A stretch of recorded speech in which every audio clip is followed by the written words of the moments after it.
Good morning, folks. Thank you very much, as ever, for tuning into the news of Ben. I hope you've all had a very good week. Now, today, I want to talk about the two trade deals that Starmer announced last week to much fanfare. The first with India and the second with the United States of America. But before doing so, I just want to talk about the principles of global free trade. And the essential principle that underpins the theory and those who support global free trade is that if a country is particularly good at producing a certain product cost effectively and to a high quality, it makes sense for other countries in the world to buy that product from that country, thereby reducing the cost of access of that product to the consumers in its own country, and in return selling to that country goods made in its own country that are cost effective and to a high quality. And through this global competition, consumers are meant to get the best products at the best prices, and everyone is meant to be economically better off. And that's fantastic on paper, but in practice, it doesn't often work that way. And the reason it often doesn't work that way is because we don't have a level playing field between countries across the world. So take the first trade deal that Starmer announced with India. The United Kingdom on one hand, India on the other. The United Kingdom, a highly regulated market, an advanced economy, highly taxed, with extremely expensive energy. We have rigorous employment laws. We are on this ideological drive to net zero, which makes producing anything in this country extremely expensive. And we obviously, as you all know, have a very high tax burden right across our economy. India, on the other hand, has very few employment protections. Many may argue that its labor is exploited. It has no obsession with net zero. In fact, it imports, I think, against our wishes, cheap energy from Russia. It's doing deals with Russia for access to oil and gas. And it has a much lower taxation regime, assuming its companies actually pay the taxes that they're meant to be paying. There's a lot of tax evasion that happens in developing countries such as India. So very few regulations, cheap access to energy, often breaching sanctions that we ourselves have imposed on other countries, and much lower taxation compared to the UK with huge regulatory burden, very expensive energy, and very high taxation.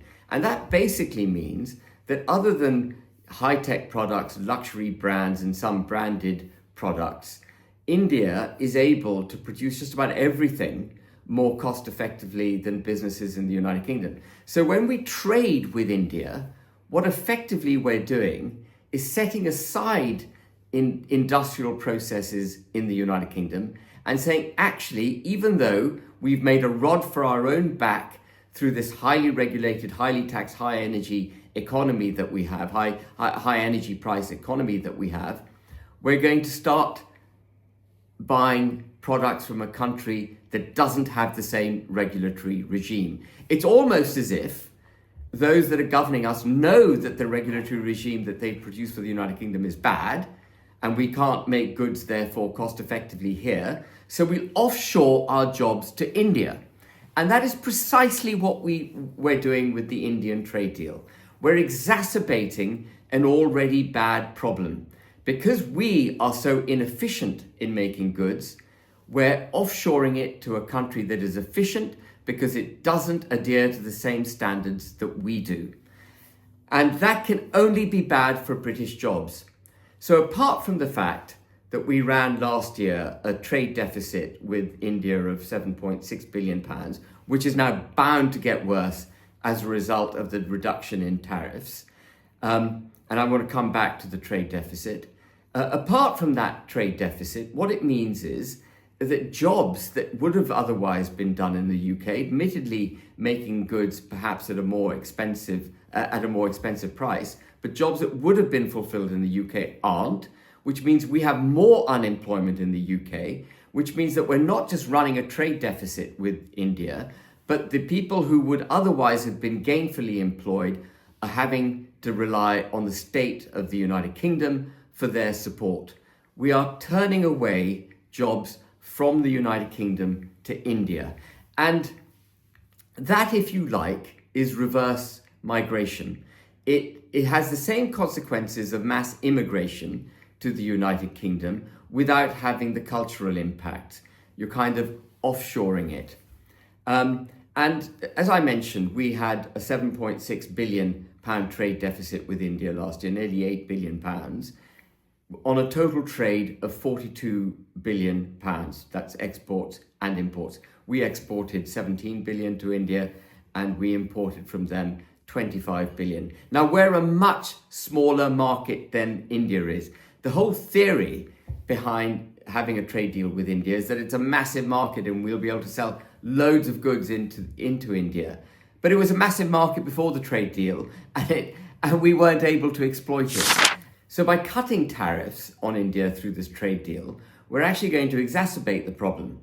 There were only three ways, a combination of three ways that we could have addressed the incompatibilities, if you like, of the two different regimens in India with the United Kingdom. The first is for sterling to weaken so that Indian goods become relatively more expensive. In other words, allowing the entire United Kingdom to be poorer because we want to trade with India, or we impose tariffs on India to make their goods more expensive, but we've just gone the other way. We've reduced tariffs, we've exacerbated the problem, as I mentioned. Or the third way is for the United Kingdom to itself become competitive, reduce taxes, reduce employment regulations, reduce the cost of energy by ditching net zero. But there's no chance of that, is there? And so what do? Sterling is going to go down. And so often what we've done in order to address the problem that sterling faces because of the massive trade deficits that we run, not just with India, but with other countries, is to welcome foreigners into the United Kingdom to buy our assets. And through selling British assets, we keep sterling in demand because they have to buy sterling to buy our assets. And we avoid, to some extent, the reduction in the value of sterling the pressure on sterling created through bad trading arrangements across the globe. Global free trade for a country like the United Kingdom, which has got these very high domestic cost base for all the reasons I've described, is damaging the United Kingdom. It's not working for the United Kingdom. And India is a very good example of it. There is nothing good in this trade deal. Of course, we've also learned as part of the trade deal that Starmer he's eliminated employers' national insurance on any Indian companies that bring Indian staff to the United Kingdom on visas to manufacture stuff in the UK. So not only have we allowed them to exploit their lower regimen to our detriment, we're actually going to reduce the tax burden on them even when they come to this country. Now, those in favour of free trade will argue that that's a double taxation relief because they would otherwise pay tax on these employees in India, assuming they paid similar levels of tax on those employees. And I think we all know what the answer to that is. Of course, they don't pay the same level of taxes that we do. So there is nothing good, in my opinion, that comes out of the trade deal with India in the long term for the United Kingdom. And for India, you can read just about every other country in the world. And particularly, it's worth mentioning China. China had exactly the same relative position with the United Kingdom in the way it doesn't protect its employees, has extremely cheap labor, coal-fired power stations throughout China, and of course, taxation at the state's discretion. It is a state-run economy. And on the back of free trade with China, or relative free trade with China, we have created a geopolitical superpower in China. We've enriched China. We've taken wealth in the way that I described in the Indian trade deal. Same applies to China. We've taken wealth from the West, from the United Kingdom, and given it to China. And so Trump and I'm digressing slightly, but it's absolutely on point. Trump is right to recognize the damage being done by this unfettered form of global free trade.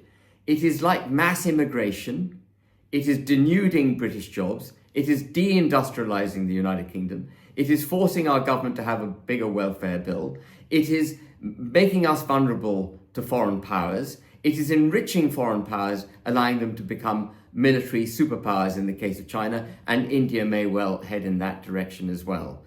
Now, that might all sound doom and gloom, but it is critical we understand that global free trade practiced when you yourselves have made yourselves, or we in the United Kingdom made ourselves, so economically ineffective through our own domestic legislation and taxation and so on, is bad for the United Kingdom.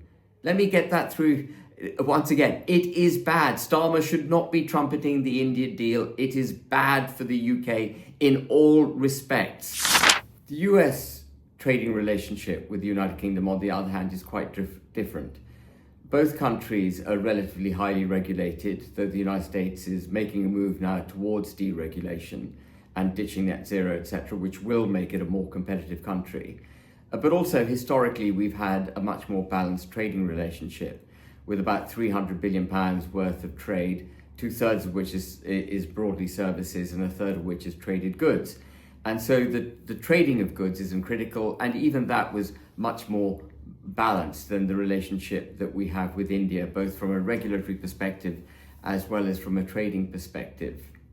And the trade deal that we did with the US was really a result of the tariffs that had previously been imposed on the United Kingdom by the US. It was just a reversal of some of those tariffs. And just to remind people what those tariffs were, broadly, everything being exported from the UK to the US had a 10% tariff levied on it when President Trump sweepingly applied tariffs across the globe. He put a 10% tariff on the UK, but he put a 25% tariff on cars and steel and aluminium. And the trade deal, the so-called trade deal that we've just signed with the US, largely reverses the tariffs that were imposed on our cars and our steel and aluminium exports to the United States. There is a limit, I think, of 100,000 cars that can be exported to the US at the lower tariff rate now agreed. But effectively, that's pretty much all the cars that we do export to the US. So a big relief there. But the silver lining in the trade deal with the United States, the so-called trade deal, it's just a reduction in some tariffs, the so-called trade deal we have with the US, is that the imposition on tariffs on the EU is much greater. And I don't say that through any sign of pleasure, any sort of pleasure that I get from the EU being punished by the US. But because the US is imposing more tariffs on Europe than it is on the UK, it makes us a better trading partner. We are more likely to now sell goods to the US than the EU is. Where we compete with the EU on certain goods, it'll be our goods that the United States are more likely to buy.